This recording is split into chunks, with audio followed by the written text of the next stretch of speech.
Okay, so we're going to talk about a binomial distribution.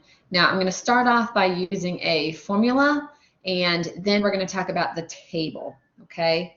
But we definitely want to start with this formula. All right, and here is the formula.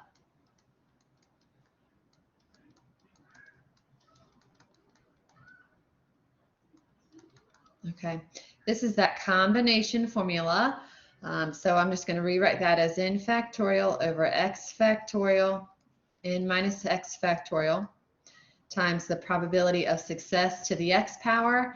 And I'm going to change 1 minus p. I would just rather look at it as q to the n minus x power. All right, so there's our formula. Okay, now for number 5 here. All right, n is 5. P is 0.4, which means Q is 0.6, okay, because remember they need to add up to 1. All right, and X is 3. All right, so using the formula, we're just going to plug this stuff in. All right, so starting with our combination piece. So that would be 5 factorial over 3 factorial, and then 5 minus 3 factorial, so that's 2 factorial. Okay, so there's our first number. Our next number is p to the power of x. So that's 0.4 to the power of x, which is 3. And then q to the n minus x power, which is 2. All right, now I'm just going to take my time to figure out this first number. All right, now as a review, 5 factorial is 5 times 4 times 3 times 2 times 1. 3 factorial, and then 2 factorial. So this is going to be 20 divided by 2. So this first number is 10. Okay. Then I have to figure out what 0.4 to the third power is. And that is 0.064. And the next is 0.6 to the second power. And that is 0.36. And I'm going to multiply these 3 numbers together. And I have 0.2304. And so that's my answer for number 5. Okay, remember these numbers should always be less than 1. Okay. All right, I want to jump to number 8 next. Okay.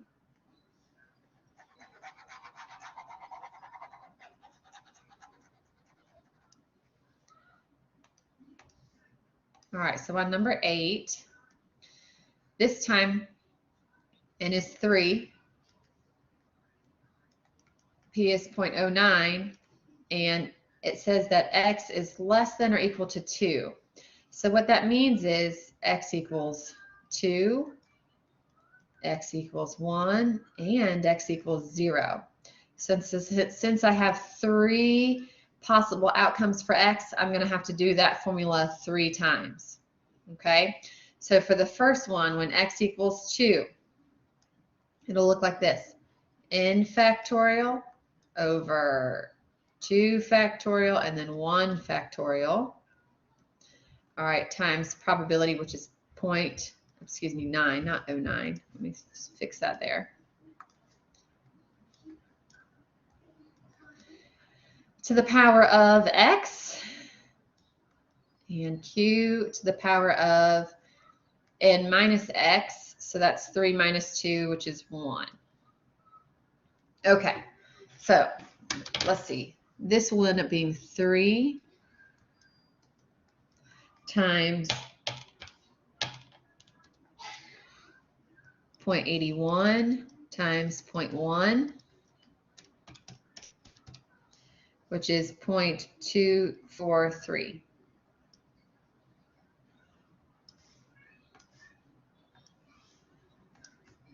All right, now x equals 1.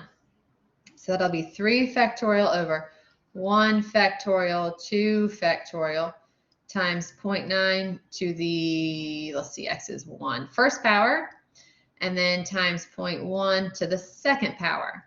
So that'll be 3 times 0.9 times 0.01. And that'll be 0.027.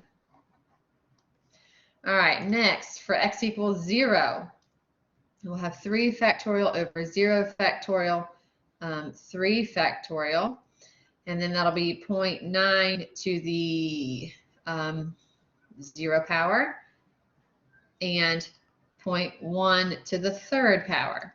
Okay, now, by definition, let me just establish this, okay? 0 factorial equals 1.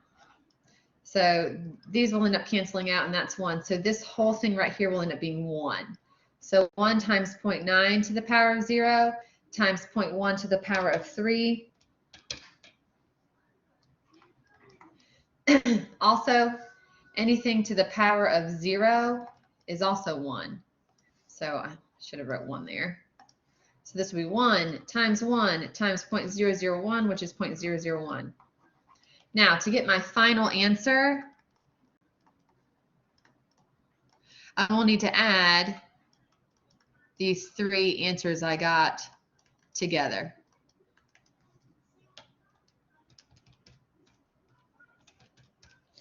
My final answer will be 0.271.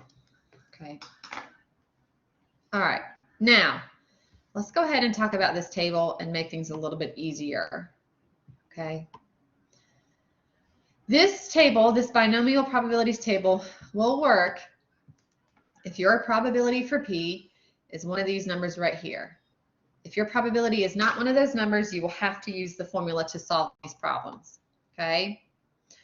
All right. So,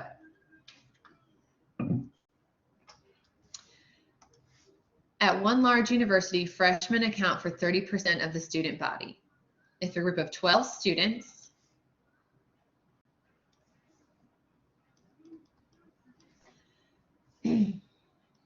is randomly chosen by the school newspaper to comment on textbook prices, what is the probability that fewer than 3 of the students are freshmen? Okay. P is that 30%, 0.3. This wants to know the probability that X is fewer than 3, so less than 3. Okay. So what that means is X could equal 2, X could equal 1, or X could equal 0. All right, N is 12. So I'm going to be scrolling back and forth a little bit. Let me find where N is 12. Right here. X is 0, 1, or 2. My probability is 0.3. So it looks like I need to take these 3 numbers right here and add them up for my answer.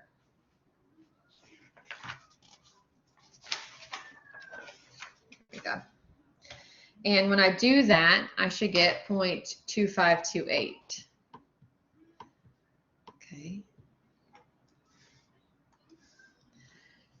So let's see, for 0 we had 0.0138. For 1 I had 0.0712 and 0.1678. So when I add these 3 together, final answer 0.2528. That's a lot easier than using that formula.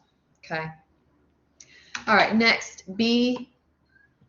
All right, B says if 10 students is randomly chosen by the school newspaper to comment, what is the probability that more than 3 of the students are freshmen? So now I'm looking, X is greater than 3. So that would be 4, 5, 6, 7, 8, 9, and 10. So we're going to have a bunch of numbers to add up here.